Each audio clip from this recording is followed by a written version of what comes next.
Philip Seymour Hoffman was found dead in his Manhattan apartment. Screenwriter David Katz found him with a syringe in his arm. At this moment, there are allegations that he died from a drug overdose. However, we have to wait for the real results of certain tests to come out to confirm that.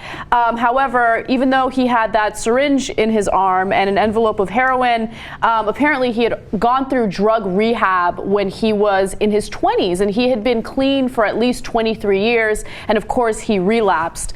Now this is obviously very sad news, and it's unexpected. No one would have guessed that this would happen, and I just don't, the only thing that I can really say about this is I just don't understand what leads anyone to do drugs like this, but it happens, and that's why it's important to legalize and regulate, because in that case, I mean, you have places like Canada, right, that have places where you can go and you can inject yourself with the drugs. At least it's being monitored, right? So you don't die. And you don't die. And at least you know it's not laced with something that's even more harmful. There are a number of deaths that have occurred because of dirty or bad heroin, and it's been laced with a drug that's given to terminally ill cancer patients. It's supposed to be a pain medication 100 times more powerful than morphine. We don't know if that was the case in this situation, but again, you got to legalize and regulate so stuff like this doesn't happen as often. So people will take this as an example of why not to legalize. I mean, heroin is so dangerous. Are you guys crazy that you're going to legalize? Mm-hmm. No, but if you took it in a controlled environment, well, there's officials there. They're not going to let you die, right? So I think Anna's 100% right about it. Look, Philip Seymour Hoffman was a great actor. And to your first question, Anna, of course, we never know, but it's interesting. You know, you think that if you achieve certain levels of success, whether it's financial or it's fame or whatever it might be, power, that you're going to be happy. But that's not really how life works.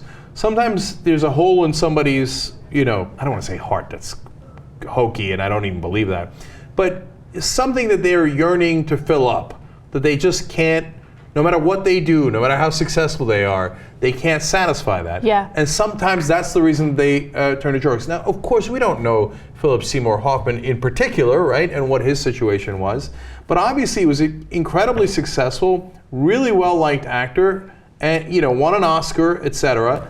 And but yet he felt like he needed something more, which is a damn shame because he didn't. He could have found, I mean, it's easy to say afterwards, right? But he could have found that happiness in so many other ways. Yeah, I think, you never know what kind of inner demons people are living with or dealing with. And in the case of celebrities, since we see them on the big screen, since we see them out in public, we act as if we know who they are or what they're going through. Obviously, we have no idea. But my favorite quote, as hokey as it may sound, is, if you want to feel rich, count the things in your life that you can't buy with money. Right? Mm-hmm. Because there is this misconception, especially in our culture, that the more wealthy you are, the more financially successful you are, the happier you'll be. But that's not necessarily the case. I mean, we've done many stories of actors that have died as a result of a drug overdose. And, my heart goes out to him and his, to his family.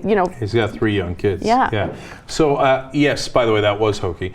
But it's true. Yeah, and if you think fame is the answer, boy, you're barking up the wrong tree. Because as Anna pointed out, it's not just actors too. It's also musicians, countless. They get famous, and it appears, obviously we don't know all the statistics behind it, but they're more likely to die of a drug overdose, not less likely. Now there's many other factors, and I'm sure that there are plenty of famous people who are super happy, but that's obviously not the sole answer.